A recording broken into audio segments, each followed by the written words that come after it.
네, 이제 하나님 말씀 함께 강론하도록 하겠습니다. 오늘은 예수 탄생 기념 주일입니다. 오늘은 히브리서 2장 17절부터 3장 1절까지의 말씀입니다. 앞에 화면으로 여러분들 함께 주의 말씀을 보도록 하겠습니다. 저기가 제가 숫자가 들 바뀌었는데요. 19절이 아니고 저게 3장 1절이에요. 그러니까는 17절, 18절, 3장 1절 이렇게 진행되는 것입니다. 세 절밖에 안 되기 때문에 우리 한 목소리로 함께 읽도록 하겠습니다. 시작. 그러므로 그가 범사의 형제들과 같이 되심이 마땅하도다. 이는 하나님의 일에 자비하고 신실한 대제사장이 되어 백성의 죄를 속량하려 하심이라. 그가 시험을 받아 고난을 당하셨은즉 시험 받는 자들을 능히 도우실 수 있느니라. 그러므로 함께 하늘의 부르심을 받은 거룩한 형제들아, 우리가 믿는 도리의 사도이시며 대제사장이신 예수를 깊이 생각하라. 아멘. 오늘 예수 탄생 주일의 강론 제목은 길 대신 예수를 깊이 생각하라입니다. 함께 소리 내어서 제목을 읽어보겠습니다. 시작. 길 대신 예수를 깊이 생각하라. 절기에 관련된 설교를 해야 할 때마다 저는 대단히 큰 고민 가운데 휩싸이게 됩니다. 성경 강론이야 어차피 정해져 있는 범위 안에서 주요한 신학적 또 하나님의 거룩한 메시지들을 찾아서 전하면 되지만 1년에 한 번씩 다가오는 것은 매년마다 좀 나름 의미가 있는 거잖아요. 도대체 이것을 어떻게 해야 하나. 어제 우리가 1박 2일 겨울 나들이를 다녀오고 나서도 계속 잡히지가 않아서 고민과 고통 가운데 시달리다가 간신히 말씀을 완료를 했습니다. 그래서 오늘 저는 히브리서를 선택을 했어요. 왜냐하면 이번 학기 때에 제가 우리 총신대학교 신학대학원 우리 후배 전도사님들에게 강의를 할 때 히브리서를 가지고 한 학기 동안 강의를 했었습니다. 그래서 히브리서 안에서 참 받은 은혜가 많고 히브리서가 예수님에 대한 것들을 많이 가르쳐 주고 있기 때문에 올해 이 맥락 속에서 우리의 흐름 속에서는 올해 예수 탄생 주일은 히브리서를 갖고 이야기해 보는 것도 괜찮겠다라는 생각이 들었습니다. 그래서 오늘은 히브리서 2장 17절, 18절 그리고 그 다음 절인 3장 1절까지 이 세 절의 말씀을 가지고 왔는데요. 먼저 말씀드릴 것은 히브리서는 사실은 저 산꼭대기에 올라가서 히브리서 전체를 내려다 봐야 이게 뭘 말하려고 하는지를 뚜렷하게 알 수 있습니다. 사실은 공부가 좀 필요한 영역이기는 해요. 언젠가는 우리 종회교회에서 제가 여러분들에게 또 히브리서를 설교 말고 강의할 수 있는 기회가 오면 참 좋겠다라는 생각을 해보기도 합니다. 자, 그렇다면 어쨌든 이 산 꼭대기에 올라가서 히브리서를 바라보면은 무엇이 보일까요? 그 무엇이 보이느냐에 대해서 저는 이 17절, 18절, 1절 말씀 안에서 요약이 될 것이다라는 생각을 갖고 있습니다. 물론 완전하진 않습니다만 그래도 우리 성도님들과 주일 강론 시간을 통해서 나누기에는 손색이 없겠다라는 생각이 들어서 제가 이 본문을 가져왔다라는 사실을 말씀을 드립니다. 그러면 오늘은 바로 순서를 보여드릴게요. 오늘은 순서가 재밌게도 먼저 성경부터 다시 보겠습니다. 성경을 보고요. 성경 안에 담겨있는 히브리서 안에 담겨있는 하나님의 뜻이 무엇인지를 먼저 보고 그 안에 담겨있는 내용을 하나하나 풀어낸 것이 2번과 3번과 4번입니다. 일단은 무슨 내용들이 펼쳐질지를 예측을 하면서 하나씩 좀 읽어볼게요. 2번 먼저 읽어보시죠. 시작. 네. 저 17절부터 3장 1절까지의 이 내용이 담겨 있다라는 뜻이고요. 자, 세 번째입니다. 시작. 네, 하늘로 이끄시는 예수님. 그리고 오늘 제목대로 길 대신 예수를 깊이 생각하라 라는 것으로 오늘 강론을 정리하도록 하겠습니다. 자, 그렇다면은 성경 말씀을 먼저 한번 다시 보도록 하죠. 조금 전에 우리가 낭독을 했지만은 한 번만 다시 읽어 보도록 하겠습니다. 먼저는 17절 한 절이에요. 시작.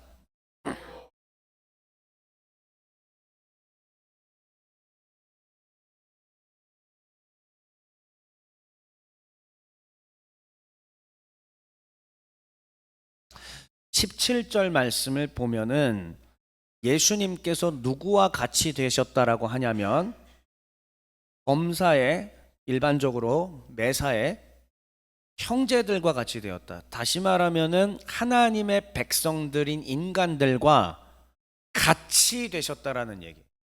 이 얘기는 예수님께서 어떻게 되셨다라는 걸 의미할까요? 높은 보좌의 하늘 영광을 버리고 낮아지셨다. 인간으로서 낮아지셨다. 그래서 인간과 똑같이 되셨다. 인성을 취하셨다라는 그러한 말씀을 우리에게 가르쳐주고 있는 것입니다. 그런데 단지 인간이 되신 것에 그치는 게 아니라 인간이 되셔서 이 직무를 감당하기 위하여 인간이 되신 거예요. 그럼 그 직무가 무엇이냐면은 둘째 줄에 보니까 뭐가 되시려고? 그렇죠. 크게 한번 다시 한번 읽어볼까요? 시작. 네, 대제사장입니다. 대제사장이 된다라는 것은 어떠한 역할을 감당하는 것일까? 구약 시대의 대제사장은 하나님과 백성들 사이에서 소통해 주는 중간자의 역할을 감당했습니다. 백성들은 지은 죄가 있을 때 자신의 죄와 더불어 하나님께 드릴 제물을 가지고 왔고요.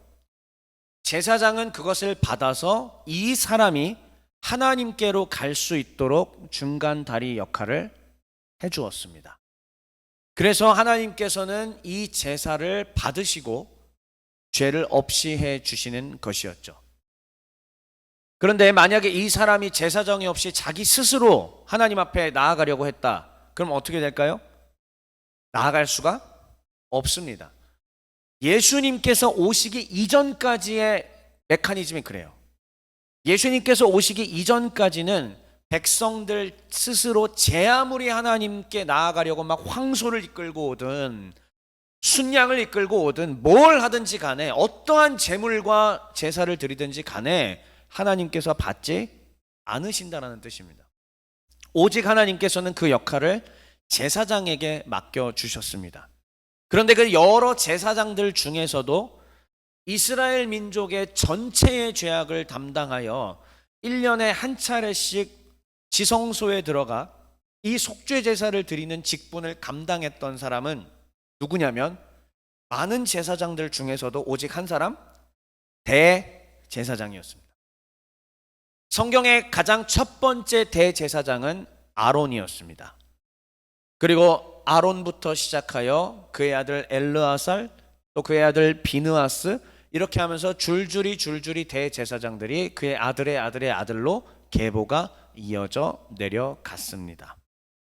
자, 그러면 우리는 여기서 다소 이해가 안 되는 지점을 발견하셔야 합니다. 무엇이냐면 이 제사장은 어느 지파였느냐? 어느 지파예요? 레위 지파입니다. 그런데 여러분 신약 성경을 보면은 예수님을 뭐라고 얘기하죠? 어느 지파라고 하죠? 유다 지파라고 얘기합니다. 다윗의 자손 유다 지파입니다. 그렇다면은 유다 지파는 본래 제사장의 역할을 감당할 수가 없는 것이죠. 하나님께서는 그럼에도 불구하고 예수님을 성경을 통해 우리에게 가르쳐 주시길 예수님을 대제사장이라고 이야기합니다. 히브리서는 특별히 우리에게 뭘 가르쳐 주시느냐? 예수님은 인간 계열의 대제사장이 아니라 전혀 새로운 계열의 대제사장으로 우리 가운데 오셨노라라고 말씀하고 있습니다. 이것을 가르치는 게 바로 히브리서예요. 그러니까 이 히브리서를 열심히 보다 보면 뭘 깨달을 수 있느냐? 아, 예수님은 유다 지파임에도 불구하고 대제사장이 되실 수 있구나. 그런데 이 대제사장은 레위 지파의 아론 계열의 대제사장과는 전혀 다른 훨씬 더 완전하고 아름다우며 흠이 없는 참된 대제사장이구나라는 것을 깨달을 수 있습니다. 이제 다시 성경을 볼까요? 우리가 방금 전에 읽었던 17절, 하나님은 이 아들 예수를 인간과 똑같이 만드셔서 낮추셨습니다. 낮추신 까닭은 뭐냐? 이들이 하나님께로 올라올 수가 없었기 때문입니다. 이들이 반복적으로 제사를 드리고 반복적으로 제사를 드려봤자 그 제사는 눈 가리고 아웅이었습니다. 완전한 죄 사함이 이루어지지 않았습니다. 잠깐 하나님의 눈만 살짝 가려주시는 정도였던 것입니다. 그러나 하나님께서는 이제 아들을 통하여 이 죄를 완전히 없앨 방법을 찾아내셨고 그것을 아들을 통해 하게 하신 것이죠. 그래서 아들을 먼저는 인간으로 이 땅 가운데 내려보내시고 인간으로서 인간이 겪는 모든 생사화복 희노애락을 다 겪게 하셨습니다. 예수님 고독함 느끼셨을까요? 안 느끼셨을까요? 느꼈죠. 예수님 외로움 느끼셨을까요? 안 느끼셨어요? 그렇죠. 예, 느꼈어요. 예수님 그 힘들고 아프고 사람들에게 배신당하고 하는 걸 다 느꼈습니다. 만약에 이걸 못 느끼셨었으면은 진짜 우리 인간의 마음을, 인간을 대변하는 대제사장이 될 수 있을까요? 없을까요? 없어요. 없습니다. 우리가 덜어는 우리가 기르고 있는 애완견이나 애완묘에게 위로를 받기는 하지만 사실 인간이 가장 큰 위로를 받을 수 있는 건 역시 인간입니다. 인간에게서 위로를 받게 됩니다. 그러니까 예수님께서는 어떻게 되신 것이냐? 인간이 되신 거예요. 그리고 인간이 겪는 모든 연약함들을 전부 다 경험하신 것이죠.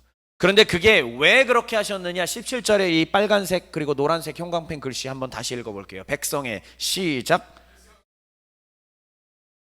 네. 그렇게 하신 까닭은 백성들의 죄를 속량하시기 위함이었다. 낮아진 이유, 인간의 마음을 다 헤아린 이유, 시험을 당하셨던 이유, 진짜 속량을 주시려고. 구약 시대 때 잠깐의 눈 가리고 아웅이 아니라 진짜 속량을 주시기 위해서 그렇게 하셨다라는 것입니다. 그래서 18절 말씀에 이렇게 얘기하고 있는 거예요. 18절 여러분들 읽어보세요. 시작. 그가 시험을 받아 고난을 당하셨은즉 시험 받는 자들을 능히 도우실 수 있느니라. 시험을 다 받으셨대요.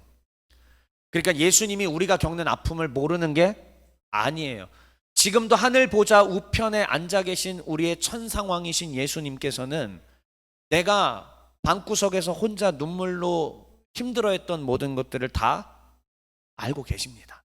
그리고 쳐다만 보는 게 아니라 같이 아파하신다는 뜻이에요. 왜요? 아니까요. 내가 직장에서 사람들에게 배신당했을 때, 사람들의 모욕을 당했을 때, 내가 내 가정에서 무시당했을 때, 그리고 사는 동안 다 이루 말할 수 없는 여러 가지 문제를 당했을 때 주님께서는 저 하늘 보좌 우편에서 이것을 알고 계신다라는 말씀입니다. 만약에 이것을 모르고 쳐다만 보시는 분이라면, 공감하지 못하고 쳐다만 보실 수 있는 분이라면 사실 우리의 중보자의 자격이 될 수가 없을 거예요. 성경은 분명하게 다시 한번 얘기합니다. 그가 시험을 받아 고난을 당하셨기 때문에 시험 받는 자들을 능히 도우실 수 있다는 것입니다. 여러분 혹시 인생의 어려움 가운데 아니면 신앙적인 고민 가운데 흔들리는 분들 혹시 계십니까? 예수님 못 믿겠어요. 예수님 안 계신 것 같아요. 내가 아무리 부르짖어 기도해도 아무리 도와달라고 해도 주님께서 역사하지 않으십니다라고 생각하는 분 계십니까? 목사인 저도 그럴 때가 있습니다. 부끄럽지만 하나님 아무래도 안 계신 것 같습니다. 내가 앞에서 강단에서 주님의 복음을 전하고 하나님 살아계시다고 막 외치긴 하지만 사실 돌아보면 좀 안 계신 것 같기도 해요. 계시다면 이럴 수 있습니까? 라고 저는 기도 안 할까요? 저도 해요. 저도 해요. 그런데 하나님은 오늘 저에게도 히브리서 말씀을 통해서 들려주시고 위로해 주십니다. 사랑하는 내 아들아, 사랑하는 내 딸아, 네가 시험받아 고난을 받고 있느냐? 나도 시험받아 고난을 받아봤기 때문에 내가 너의 아픔을 다 이해한다. 아멘. 자, 그렇다면 이제 이 타이밍에서 오른쪽을 잠깐 볼게요. 히브리서가 말하고 있는 것은 무엇일까? 제가 여러분들을 모시고 산 꼭대기로 올라가서 높은 곳에서 히브리서를 좀 보려고 합니다. 히브리서 전체가 이 정도의 이야기, 요 크게는 이런 얘기를 하고 있는 거예요. 하나씩 읽어볼게요. 반괄호 1번 읽어보시죠. 시작. 히브리서가 13장까지 있는데 그 1장부터 7장까지 이 이야기를 하고 있습니다. 예수님은 그냥 아론 계열의 인간 대제사장이 아니라 영원하신 하늘의 대제사장이시다. 이거를 1장부터 7장까지 논증해 주고 있어요. 자, 두 번째 한번 읽어볼게요. 시작. 예수님의 십자가의 구속을 왜 믿어야 되냐면, 우리가 예수님을 왜 믿어야 되냐면, 예수님께서 십자가에서 행하신 이 역사가 영원한 속죄의 효력을 발휘하기 때문이라는 거예요. 그걸 위해서 앞에서 1장부터 7장까지 저자가 뭘 얘기하냐? 이분은 영원하신 하늘의 대제사장이다. 길게 그걸 논증한 이유가 뭐냐면 요 얘기하고 싶어서요. 그러니까 예수님은 십자가에서 하신 그 속죄 사역이 완전하고 영원하고 우리의 죄를 진짜 없이 할 수 있다 라고 믿으라 라고 히브리서를 기록한 거예요. 성령 하나님께서 히브리서 저자에게 역사하신 것입니다. 저는 히브리서 저자가 누군지 모르고 학자들도 아직도 정확하게 그가 누군지 모릅니다. 더러는 바울이다, 더러는 뭐 이쪽 계열의 사람이다 얘기하지만 누구도 알 수가 없습니다. 천국에 가봐야 알 것 같아요. 그러나 어쨌든 하나님께서는 히브리서 저자를 통해서 우리에게 이걸 가르쳐 주신 것이죠. 예수님은 하늘의 영원한 대제사장이요, 그래서 그가 하신 십자가의 속죄는 구약과 달리 영원한 속죄의 효력을 가지고 있다. 자, 세 번째입니다. 그러면 그 예수님이 하시는 일이 뭐냐? 이게 제일 중요한 거예요. 세 번째 읽어볼게요. 시작. 할렐루야. 이 땅 가운데 계속 두시는 것이 아니라 예수님은 성도들을 하늘의 천상적 부르심으로 우리를 이끌어 가신더라. 이게 히브리서가 마지막으로 우리에게 가르쳐 주는 거예요. 그래서 히브리서 저 뒷부분에는 뭘 그려주고 있냐면, 제일 마지막 부분쯤에 가면 하늘 성소와 하늘의 예배를 보여주고 있어요. 그러면서 너희가 눈으로 바라보고 있던 이 땅의 예루살렘의 성전은 솔직히 저건 실체가 아니다. 저건 그림자다. 진짜 성전은 뭐냐면 하늘에 있는 하늘 성소다. 그러면은 나 예수는 아니고요. 저자가 말하는 건 우리 예수님이 하신 일은 뭐냐? 너희들을 데리고 은혜의 보좌 앞으로, 하늘 성소의 은혜의 보좌 앞으로 어떻게 담대히 나아갈 수 있도록 너희들을 데리고 가주신 것이다. 이게 우리가 늘 즐겨 암송하는 히브리서 4장 16절의 얘기예요. 은혜의 보좌 앞으로 담대히 나아갈지니라. 이거 다 암송하잖아요. 제자 훈련 한 번이라도 받아보신 분들 혹시 계십니까? 이거 무조건 암송하는 되게 중요한 구절인데, 이 구절이 이런 맥락 속에서 나온 거예요. 영원하신 속죄 대제사장께서 십자가에서 영원한 속죄의 효력을 이끄시고, 그래서 예수님께로 나오는 자들을 데리고 어떻게 하신다? 하늘로 이끌어 가시더라. 저는 하늘에 대한 소망이 있습니다. 저는 이 땅 가운데에서 비록 비루한 삶을 살아간다 할지라도 하나님께서 우리를 데리고 영원한 하늘 소망을 두시고 하늘로 이끌어 가심을 믿습니다. 저는 그 희망과 의지를 갖고 살아가는 거예요. 때로는 너무 힘들어서 인간이다 보니까 눈물 짓고 방구석에 틀어박혀서 불 꺼놓고 그냥 가만히 있기도 합니다. 그러나 그럼에도 불구하고 다시 힘차게 땅을 딛고 일어날 수 있는 까닭은 주님께서 우리를 하늘로 이끌어 가시기 때문이다.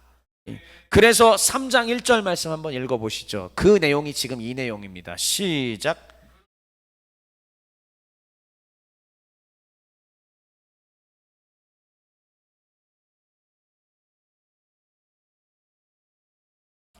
헬라어를 조금 더 제대로 분석하면, 물론 그런 거는 어려우니까 말씀 안 드리겠습니다. 하면은 지금 하늘의 부르심이라는 말이 나오잖아요. 여러분, 우리가 한국말로 개역개정판 성경을 볼 때 그러므로 하늘의 부르심을 받은 거룩한 형제들아 라고 이야기를 하면은 저기 하늘로부터 하나님께서 우리를 불렀다라고 인지가 되시죠. 우리 한글이 그렇게 돼 있잖아요.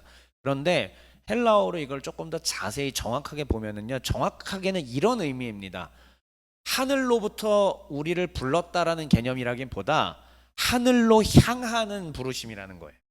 그러니까 주님께서 우리를 데리고 하늘로 같이 가게 하시는데 그 부르심을 함께 입은 형제들아 라고 얘기하는 거죠. 쉽게 얘기하면 종회교회 지금 주일 예배 드리고 있는 여기 우리 형제님들 자매님들 다 보시죠. 지금 우리는 매일매일의 매순간에 한 걸음 한 걸음들이 어디를 향하여 나아가고 있는, 하늘을 향하여 나아가고 있는 중이라는 얘기예요.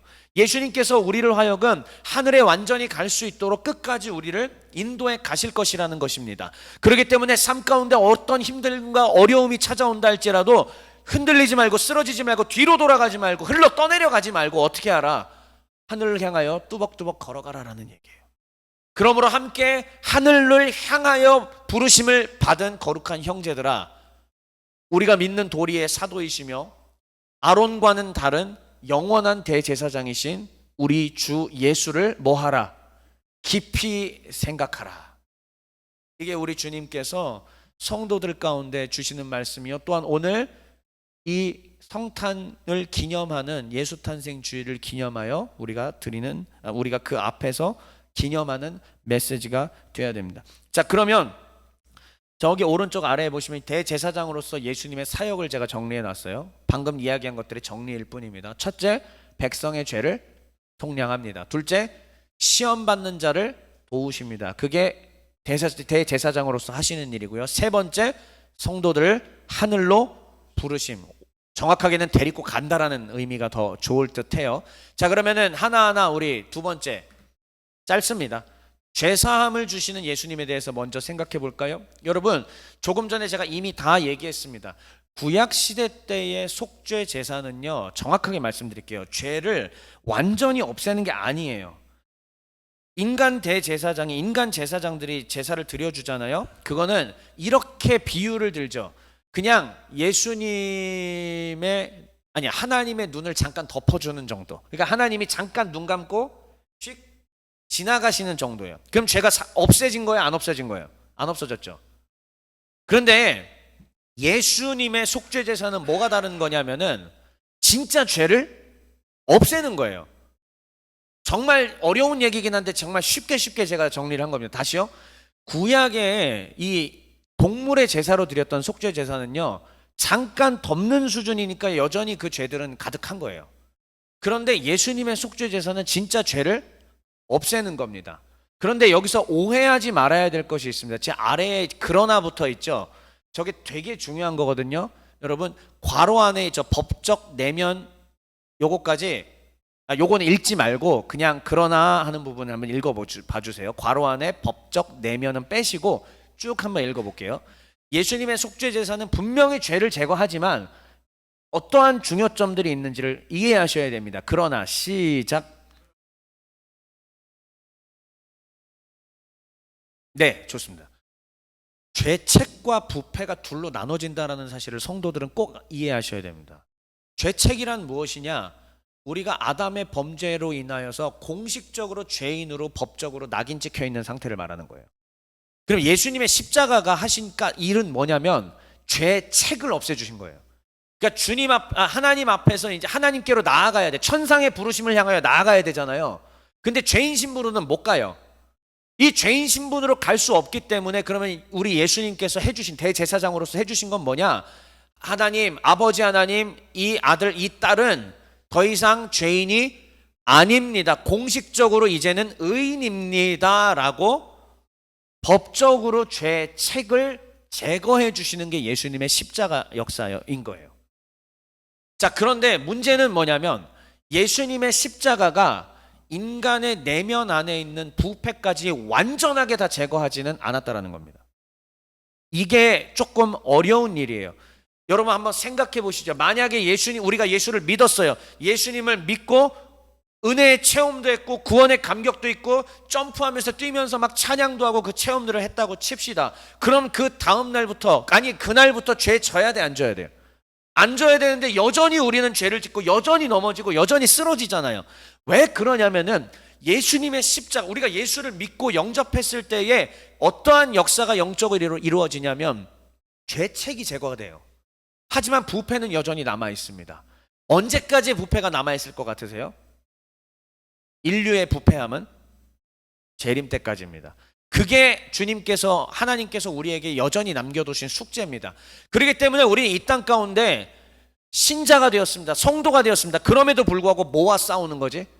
네, 이 내면의 부패함과 싸우고 있는 거예요. 이 내면의 부패함과 싸워가는 과정을 가리켜서 우리는 뭐라고 그럴까요? 성화입니다. 이게 성화예요. 그러니까 이 내면의 부패함 때문에 우리는 늘 죄의 유혹을 여전히 받고 사는 겁니다.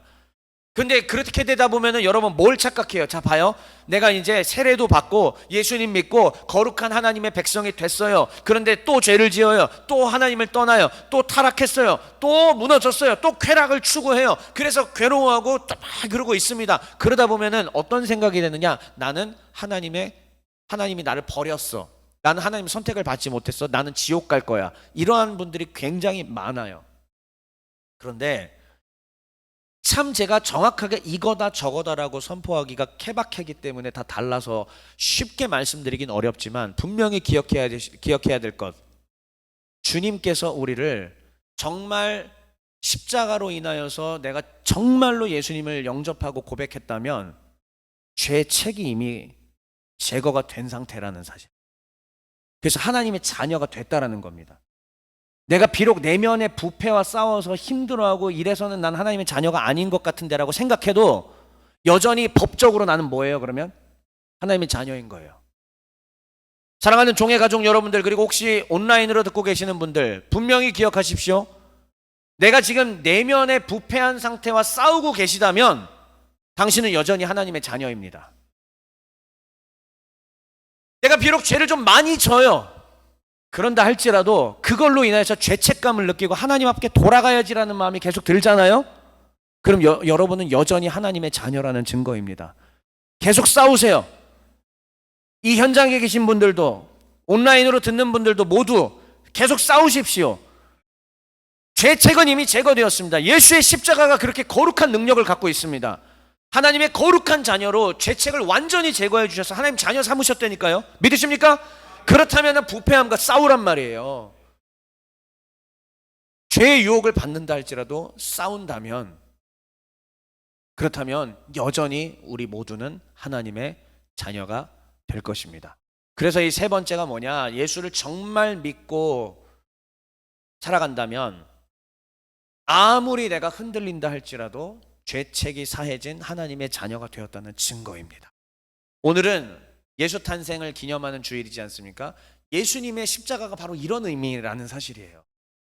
우리가 비록 참 남들이 봤을 때도, 내가 스스로 봤을 때도 한심해 보이고 못나 보이고 무너진 삶을 산다 할지라도 아니요, 하나님이 여전히 여러분들을 내 아들이다 내 딸이다 라고 말씀해 주실 것입니다. 자, 그러면은 제사함의 사역을 대제사장으로서 하셨죠? 네, 하늘로 이끌어 주시는 사역입니다. 백성의 죄를 속량해 주셨잖아요. 그러면 이제는 천상적 부르심으로 우리를 이끌어 가십니다. 아까 제가 이 부패함과 싸워간다라고 얘기했지 않습니까? 그걸 성화라고 얘기했죠. 그 성화 과정, 예를 들어서 여러분들이 또 무너졌다고 칩시다. 또 죄졌다고 칩시다. 양심의 화인이 맞아서 주님을 진짜 떠났다면은 죄의식도 못 느껴요. 그러면 진짜 심각하게 생각은 해야 합니다. 혹시 내가 주님께로부터 아예 아웃됐는지. 근데 그게 아니라 진짜 죄책감을 자꾸 느끼고 그런다 있잖아요. 그러잖아요. 그리고 또 성경을 읽어야 되는데, 기도를 해야 되는데, 예배 자리에 가야 되는데, 또 하나님 앞에 나아가야 하는데라는 마음이 들잖아요. 그러면 하나님께서 여러분 등 뒤에서 지금 밀어주고 계시는 거예요. 가야 돼. 그래서 그럼 어디로 밀고 계시느냐? 저 낭떠러지가 아니야. 어디로? 하늘로 밀고 계세요. 할렐루야. 하늘로 미시는 거예요 지금. 이게 아까 히브리서 3장 1절이 말하는 것입니다. 그러므로 함께 하늘의 부르심을 입은 형제들이여, 그러므로 함께 하늘을 향하여 나아가고 있는 사랑하는 종의 가족들이여, 여러분들의 큰형님이자 여러분들의 오빠가 되는, 큰오빠가 되는 나 예수가 너희에게 말한다. 가자. 뒤처지지 말자. 혹시 뒤처진 영혼들 있다면 너 가서 조다윗이 빨리 가가지고 저 잡아와. 밀어. 같이 밀자. 버리지 말고 손잡고 어깨동무하고 계속 같이 가자. 우리 주님께서 이렇게 말씀하시는 것입니다. 그래서 대제사장적인 사역으로서 또 중요한 게 뭐냐? 바로 하늘을 향하여 나아가는 길을 내주시는 사역이다라는 것입니다. 우리 주님께서 이것을 우리를 그렇게 도우신다라는 사실을 기억하시면서 이제 마지막 길 대신 예수를 깊이 생각하라. 이것이 바로 오늘 우리의 마지막 결론입니다. 자, 첫 번째 한번 같이 읽어볼까요? 시작.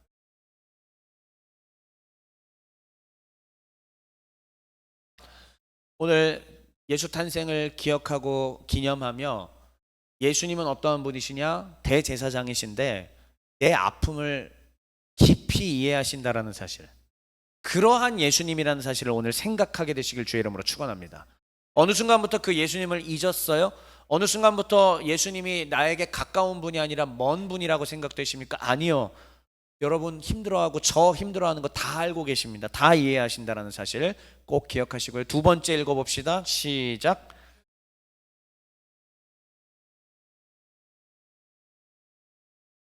우리가 비록 죄 가운데 허덕이고 힘들어하고 내면의 부패와 싸운다 할지라도 그 싸움을 함께 싸워주시는 분이 계십니다. 함께 싸워주시고 하늘로 계속 우리를 이끌고 밀어주시는 그 예수님을 깊이 생각하게 되시길 주의 이름으로 축원합니다. 그러나 이제 마지막이 그래도 중요합니다. 세 번째 읽어보세요. 시작. 히브리서는요, 이제 저를 딱 보세요. 이제 마지막입니다. 여러분 히브리서를 다시 여러분들 모시고 산꼭대기로 올라갈게요. 산으로 딱 올라갔어요. 그러면 아까도 말했지만 1장부터 7장까지는 대제사장으로서의 예수님을 논증한다고 했고, 그 다음에는 그 예수님이 행하신 희생제사에 대해서, 그러면서 하늘 성소에 대한 얘기로 이어지게 돼요. 근데 히브리서 저자는 정말 글을 잘 쓰고 교육을 많이 받은 사람이거든요. 하나님께서 히브리서 저자를 어떻게 사용하셨냐면은 요 사이에다가 뭘 집어넣었냐면 경고를 넣어놨습니다. 예수님은 이러한 위대하신 제사장이다라는 그냥 논증을 하다가 갑자기 근데 뭐라고 얘기하느냐? 사랑하는 내 아들아, 사랑하는 형제들아, 흘러 떠내려가지 않게 하라. 너희가 예수님이 이렇게 위대하신 분이라는 것을 내가 너희에게 가르쳐주는 까닭은 무엇이냐면 흘러 떠내려가지 않게 하기 위함이다. 잠깐 동안 정신을 잃고 방심하다 보면 아예 예수님을 떠나버릴 수도 있어요. 이게 신학적으로 한 번 구원받은 사람이 구원을 탈락할 수 있느냐, 그 말을 하려는 게 아닙니다. 그건 제 영역이 아니라서 하나님의 영역이라 하나님이 하실 거예요. 그러나 그게 아니라 정말 교회도 다녔고 은혜도 체험했었고 하나님의 뜻대로 살아왔던 분이 있다고 칩시다. 그런데 인생의 여러 폭풍 같은 어려움들을 만나서 완전 무너졌다고 칩시다. 죄를 짓는다고 칩시다. 그 죄를 계속 방치하면 처음에는 하나님께서 싸우게 하시긴 하는데 자기가 스스로 선택할 수 있다고 저는 생각해요. 아예 하나님을 버릴 수도 있겠다. 아예 하나님을 부인할 수도 있겠다. 왜요? 초대교회 당시 때 그랬던 사람들이 있으니까요. 초대교회 당시 때 그런 사람들이 부지기수였습니다. 그러면 2024년 이제 곧 2025년을 맞이할 우리들에게 그런 일이 없으리란 보장이 있을까요? 있습니다. 주님께서는 하늘로 우리를 계속 이끌어 가시고 천상으로 우리를 불러내시긴 하지만 내가 강력하게 거부하고 듣지 않는다면 흘러 떠내려갈 수도 있습니다. 우리의 목적지는 저기입니다. 저기에 가야 되는데 역행하는 물살을 역행하여 못 가는 거, 흘러 떠내려갈 수도 있습니다. 그렇게 되면 진짜로 답이 없는 인생이 될 수도 있다라는 사실을 마지막 경고로서 우리 가족들에게 나누며, 왜요? 히브리서가 그렇게 돼 있으니까요. 저도 마지막으로 3번에 흘러 떠내려가지 않도록 주의합시다라는 경고로 여러분들에게 마무리 지으며 이 메시지 읽고 마치겠습니다. 시작. 오 하나님, 내 죄를 속량하시고 나로 하늘의 부르심으로 향할 수 있도록 인도하신 당신을 찬송합니다. 매 순간 예수를 깊이 생각하게 나를 도우소서. 아멘.